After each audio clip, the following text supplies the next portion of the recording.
மிகப்பெரிய கோயில். இந்த கோயிலை பார்த்தீங்கன்னா ரொம்ப பெரிய கோயில். ராகு கேது 2 பேருக்குமே பரிகாரம் வந்து உலகத்திலேயே உன்னதமான பரிகாரங்கிறது இந்த இடத்துல மட்டும்தான் நடந்துட்டு இருக்கு. மிகப்பெரிய திருமண தடை, எவ்வளோ பெரிய திருமண தடையாக உங்களுக்கு இருந்தாலும் சரி, இந்த ராகு கேது பெயர்ச்சியோ இல்லை சாதாரண நாளோ வந்து நீங்கள் இங்கே அர்ச்சனை பண்ணி அவங்களுக்கு அபிஷேகம் பண்ணி ஆராதனை பண்ணிங்கன்னா அந்த தடைகளை உடனே நீக்கிறாப்புல. இந்த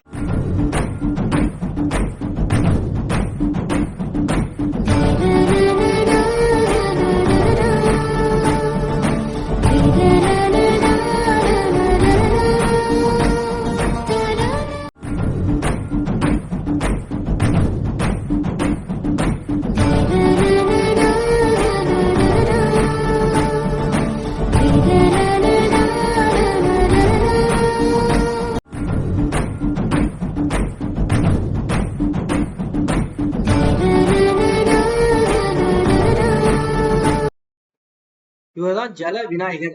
சொன்னமுகி ஆற்றங்கரை ஓரமா அமைந்திருக்கக்கூடிய இந்த ஜல விநாயகரை வணங்கிட்டு அவரோட அனுமதியை பெற்று அதுக்கப்புறமா கண்ணப்ப நாயனார் மலைக்கு மேல உள்ள கண்ணப்ப நாயனார் பார்த்துட்டு அதுக்கப்புறம் தான் காளஹஸ்தீஸ்வரரை பார்க்கணுங்கிறதா இங்க ஒரு ஐதீகமா முறைப்படி வணங்கக்கூடிய ஒரு முறை.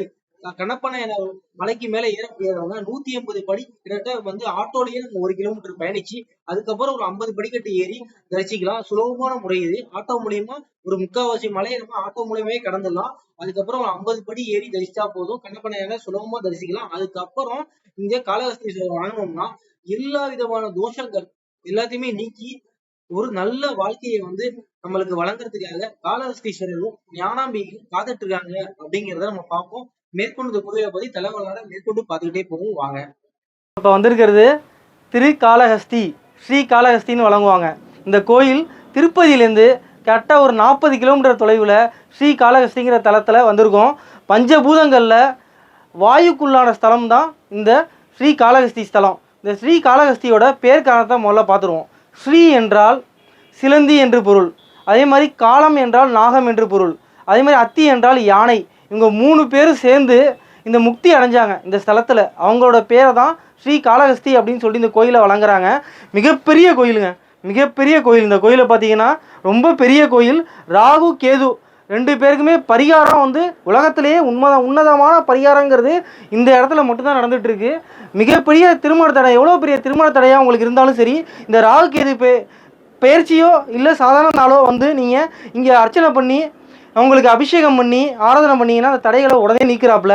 இந்த நதி பார்த்தீங்களா, இந்த கோயிலுக்கு பக்கத்திலே பெரிய நதி ஒன்று ஓடுது பார்த்தீங்களா, இந்த ஆறுக்கு பேர் சொர்ணமுகின்னு பேர். இந்த நதியை வந்து தென்கங்கை அப்படின்னு வழங்குறாங்க. அவ்வளோ புனிதமான ஒரு நதி தான் வந்து இந்த சொர்ணமுகி நதி. இந்த ஸ்ரீ காளஹஸ்தி அப்படிங்கிற பேர் காரணத்தை பார்த்துருவோம். இப்போ இதில் என்னென்னு பார்த்தீங்கன்னா, இந்த வரலாறு என்னென்னு பார்த்தீங்கன்னா, இந்த வனம் வந்து பெரிய வனமாக இருந்துச்சு. இந்த சிவலிங்கம் வந்து இந்த வனத்துக்கு நடுவில் இருந்துச்சு. இந்த சிவலிங்கத்தை தினமும் வந்து சிலந்தி ஒன்று பூஜிட்டு இருந்துச்சு. மழை பெய்யும் போது இந்த சிவபெருமான் நினைகிறாரே அப்படின்னு சொல்லிட்டு அந்த சிலந்தி அடுத்த உமிழ்நீரை கொண்டு சிலந்தி வலையை கட்டி அந்த சிவபெருமானை மலையிலேருந்து நினையாமல் காப்பாற்றுச்சு. அப்போ இடியும் மலையோட நல்லா மழை பெய்யும் போது அந்த சிலந்தி வலை எரிஞ்சு சாம்பல் ஆகிடுது இடிப்பட்ட உடனே. அதில் வந்து சிலந்தியும் வழி தாங்க முடியாமல் இறந்து போயிடுது. உடனே சிவபெருமான் அந்த சிலந்திக்கு முக்தி கொடுத்தாப்புல. அதே மாதிரி நாகம் ஒன்று தினமும் வந்து சிவபெருமான தன்னோட மாணிக்க கற்களை உமிழ்ந்து அந்த புத்தியும் அந்த சிவபெருமான மாணிக்க கற்களாலேயே வந்து அர்ச்சனை பண்ணிட்டு இருந்துச்சு. அப்படி இருக்கும்போது தினமும் அந்த மாணிக்க கற்கள்லாம் சதறி கீழே கிடக்குமா.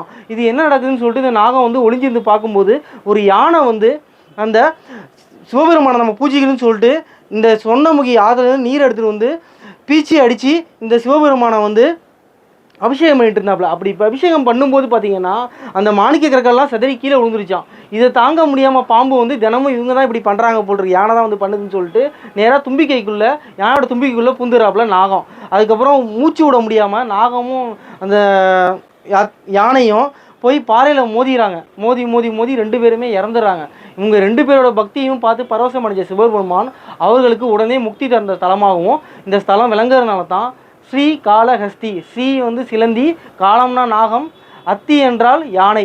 இது எல்லாமே சேர்த்து ஸ்ரீ காளஹஸ்திங்கிற பேர் காரணம் இதனால தான் வந்துச்சு இந்த கோயிலுக்கு. இந்த கோயிலோட தல வரலாறு பார்த்தீங்கன்னா சொல்லிகிட்டே போகலாம். இல்லை மிக முக்கியமான தல வரலாறு என்னன்னு பார்த்தோம்னா கண்ணப்ப நாயனார். கண்ணப்ப நாயனார் வந்து 63 நாயன்மார்களில் மிகவும் முதன்மையானவர். இங்கே வந்து முதல் பூஜையே கண்ணப்ப நாயனார் தான் நடத்துகிறாங்க. அந்த கண்ணப்ப நாயனார் நம்ம பேசிக்கிட்டே மலை ஏறி போவோம். மலை ஏறி கண்ணப்பனாரை பார்த்துட்டு தான் அதுக்கப்புறம் சிவபெருமானை பார்த்தோம்னா தான் இங்கே முழு பலனும் நம்மளுக்கு கிடைக்கும். அந்த பலனை நீங்களும் அனுபவிக்க போகிறீங்க. என் கூடவே வாங்க, நடந்து போவோம்.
தல வரலாறை இப்போ நம்ம பார்ப்போம்.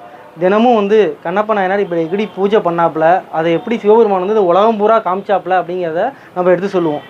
இங்கே வந்து அந்தனர் ஒருத்தர் தினமும் வந்து சிவலிங்கத்தை பூஜை பண்ணிகிட்டே இருந்திருக்காப்புல.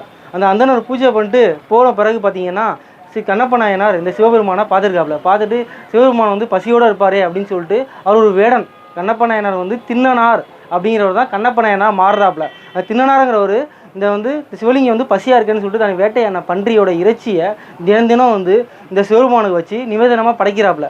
தினமும் இதை பார்க்குற அந்தனர் வந்து என்ன நம்ம பூஜை பண்ணிட்டு போன பிறகு இறைச்சியை வச்சு சாமியை வந்து நம்ம இப்படி அசுத்தம் பண்ணுறாங்களேன்னு சொல்லிட்டு எல்லாத்தையும் தூக்கி எறிஞ்சிட்டு திரும்பி அவர் தினமும் சுத்தம் பண்ணிகிட்டே இருக்காப்புல. இது தினம் நடந்துகிட்டே இருக்குது. அப்படி இருக்கும்போது சிவபெருமான்ட்டு அந்தனர் கேட்கலாம்னா தினமும் இது நடந்துகிட்டே இருக்குது, யார் பண்ணுறாங்கன்னு தெரியல இந்த அசுத்தத்தை அப்படின்னு சொல்லும்போது சிவபெருமான் அந்த அந்தனர்கிட்ட போய் நீ கொஞ்சம் நேரம் பூஜையை முடிச்சுட்டு ஒளிஞ்சிருந்து அங்கே என்ன நடக்குதுங்கிறத பாரு அப்படின்னு சொல்கிறாப்புல. அதனால் அந்தனர் வந்து ஒளிஞ்சி இருந்து என்ன நடக்குதுன்னு பார்க்கும்போது சிவபெருமான்கிட்ட கண்ணப்ப நாயனார் நேராக வந்து அதே மாதிரி பன்றி இறைச்சியை படைக்கிறாப்புல. படைக்கும்போது அந்த சிவபெருமானில் அந்த லிங்கத்துலேருந்து ஒரு கண்லேருந்து பார்த்தீங்கன்னா ரத்தம் வலியுது. இந்த பார்த்தீங்களா, இந்த பாருங்க, இவர் தான் கண்ணப்ப நாயனார். இந்த நடந்த இடம் அது பூஜித்த லிங்கம் வந்து பார்த்தீங்கன்னா இந்த லிங்கம் தான். அவர் கண்ணில் பார்த்தீங்களா ஒரு கண்ணிலேருந்து ரத்தம் வலிஞ்சிக்கிட்டே இருக்குது. இந்த ரத்தம் வலியதை பார்த்துட்டு பார்த்தீங்கன்னா சிவலிங்கத்தை வந்து கண்ணுலேருந்து ரத்தம் வலியுது, இதை நம்ம எப்படி நிறுத்தணும்னு சொல்லிட்டு சிவபெருமானோட கண்ணை வந்து தன்னோட கண்ணை வந்து எடுத்து நோண்டி வச்சா நின்றுடுன்னு சொல்லிட்டு தன்னோட கண்ணை அந்த அம்பால் நோண்டி எடுத்து அந்த கண்ணில் போய் பூத்துறாப்புல. உடனே அந்த ரத்தமானது நின்றுடுது. நின்ன பிறகு அந்த கண்ணிலேருந்து நின்ன ரத்தம் அடுத்த கண்ணிலேருந்து திரும்பி வலியுது சிவபெருமான்ட்ட. இதை பார்த்த உடனே திரும்பி இன்னொரு கண்ணையும் நம்ம நோண்டி வச்சிருவோம்னு சொல்லிட்டு அந்த கண்ணை எப்படி கண்டுபிடிக்கிறது, கண்ணு கூடாயிட்டுமேன்னு சொல்லிட்டு தன்னோட கால் எடுத்து கட்டை விரலாட்டி அந்த அந்த சிவபெருமானோட அந்த கண்ணில் வச்சுட்டு திரும்பி இன்னொரு கண்ணையும் நோண்ட போகும்போது சிவபெருமான் உடனே வந்து கண்ணப்பா நில், கண்ணப்பா நில், கண்ணப்பா நின்று 3 முறை வந்து எதிர்க்கிறாப்புல. எதிர்க்கிற உடனே கண்ணப்ப நாயனார் வந்து அகமகிழ்ந்து போய் நீ இவ்வளோ தூரம் பக்தியாக இருக்க, அதனால் இந்த ஸ்தலத்தில் எப்பயுமே உனக்கு தான் முதல் பூஜை, அடுத்து தான் எனக்கு பூஜை அப்படின்னு சொல்லிட்டு சிவபெருமான் அவங்க 2 பேருக்கும் அந்த அந்தனருக்கும் முக்தி தராப்புல, இந்த சிவபெருமானை வணங்குற கண்ணப்ப நாயனருக்கும் முக்தி தராப்புல. இந்த நடந்த இடம் அந்த நடந்த வனத்தில் தான் நம்ம நின்றுட்டுருக்கோம். தினம் வந்து சிவபெருமானுக்கு வந்து பூஜை செஞ்சிட்டு இருக்கிற லிங்கம் வந்து இங்கே தான் இருக்குது. கண்ணப்ப நாயனார் பூஜை செய்கிறார் பார்த்தீங்களா, அந்த லிங்கம் இதே இடத்துல தான் இருக்குது. இந்த லிங்கத்துக்கு பூஜை பண்ணிட்டு அதுக்கப்புறம் தான் கீழே உள்ள லிங்கத்தை வந்து இங்கே பூஜை பண்ணுறாங்க. அப்படி ஒரு மகத்துவமான இடம் தான் வந்து ஸ்ரீ காளஹஸ்தி. இந்த காளஹஸ்தி ஸ்தலத்து தான் வந்திருக்கும். இங்கே உள்ள லிங்கத்துக்கு தான் தினமும் வந்து கண்ணப்ப நாயனார் பூஜை பண்ணிட்டே இருக்காப்புல. இந்த லிங்கத்துக்கு பேர் தான் காலத்திநாதர். இங்கே உள்ள மூலஸ்தானத்துக்கு பேர் வந்து காலத்திநாதர்.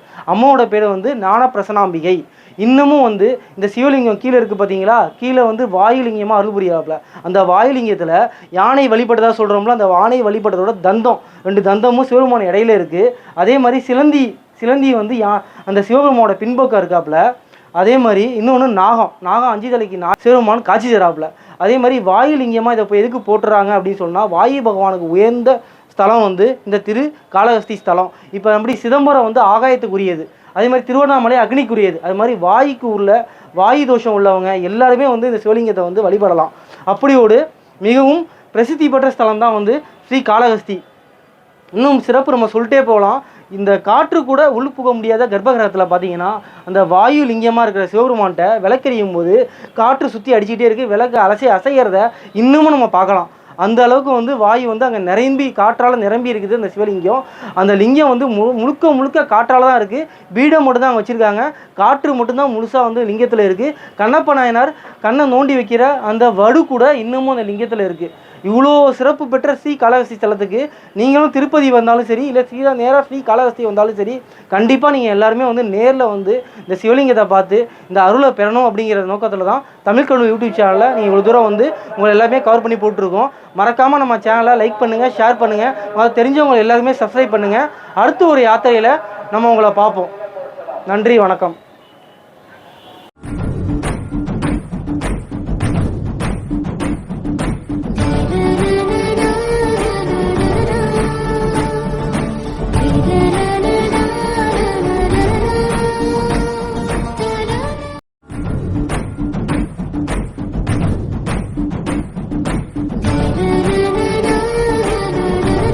இங்க மலைக்கு மேல பக்தர்கள் எல்லாருமே கற்களை கொண்டு சொந்த வீடு நம்மளும் கட்டணும் அப்படின்னு சொல்லிட்டு கற்களால வீடுகளை அடுக்கி வச்சிருக்காங்க. இந்த வேண்டுதல் நிறைவேறின பிறகு திரும்பி இந்த கோயிலுக்கு வந்து தன்னோட பரிகாரங்களை செய்யறாங்க.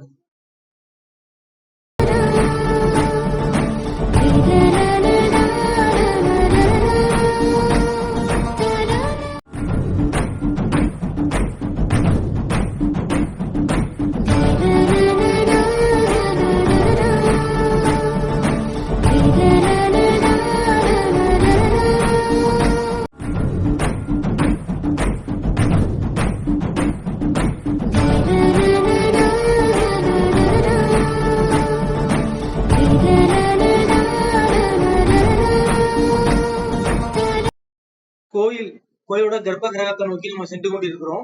மேல பாத்தீங்கன்னா கண்ணப்ப நாயரோட மலை தெரியுது பாத்தீங்களா? மலைக்கு கீழே தான் முழு கோயிலுமே அமைந்திருக்கிறது. கோயிலோட தல விருட்சத்தை பாக்குறோம். அதுக்கப்புறம் பாத்தீங்கன்னா கோயிலோட கொடிமரம், இந்த கொடிமரத்தை சுத்தியுமே பாத்தீங்கன்னா நாகங்கள், அவரே பாத்தீங்கன்னா சிலந்தி சொன்னோம்ல, சிலந்தி, யானை எல்லாமே தங்கத்தால வடிவமைச்சிருக்காங்க. இந்த கொடிமரத்தை சுத்தியுமே பாத்தீங்கன்னா தங்கத்தால தன்னோட உருவத்தை வந்து செதுக்கியிருக்காங்க. இந்த நாகத்தோட உருவங்கள், அதே மாதிரி பாத்தீங்கன்னா சிலந்தியோட உருவங்களை தங்கத்தால அமைச்சிருக்காங்க. கோயிலுக்கு உள்ளார உள்ள சன்னதியை நோக்கி நம்ம போயிட்டு இருக்கோம். இங்க அங்கங்க நம்ம ஸ்தலங்கள் வந்து சுதை சிற்பமாவும் அதே வரைபடமாவும் அமைந்திருக்காங்க. இது குரு பகவானோட சன்னதி.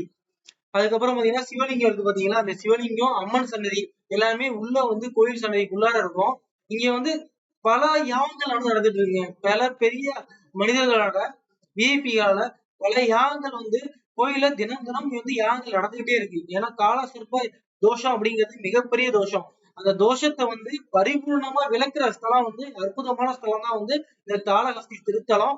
யாகங்கள் வந்து நடைபெற்று கொண்டே இருக்கு. தினமும் நித்தம் நித்தம் வந்து இந்த கோயில்ல பல யாகங்கள் வந்து ராகு கேதுக்காக நடந்துகிட்டே இருக்கு.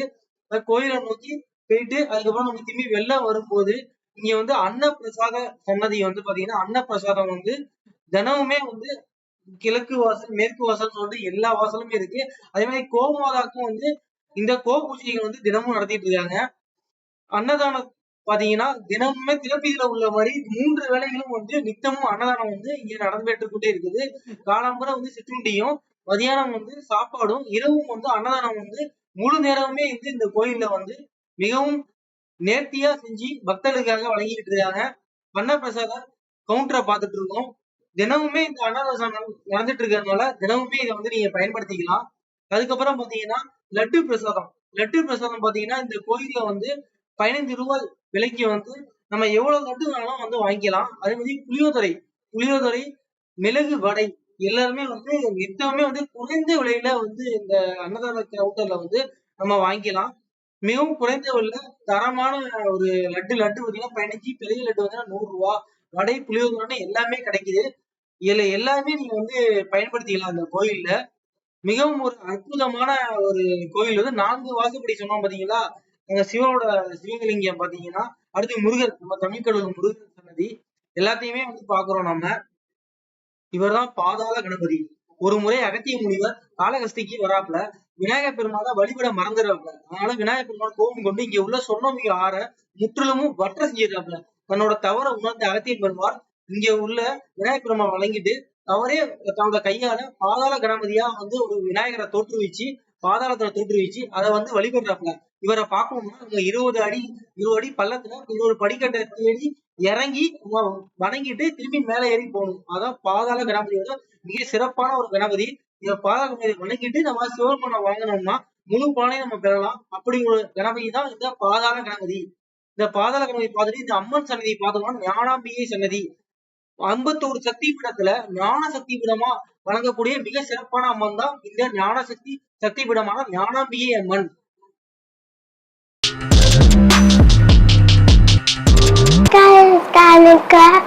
லைக் பண்ணுங்க, ஷேர் பண்ணுங்க, சப்ஸ்கிரைப் பண்ணுங்க.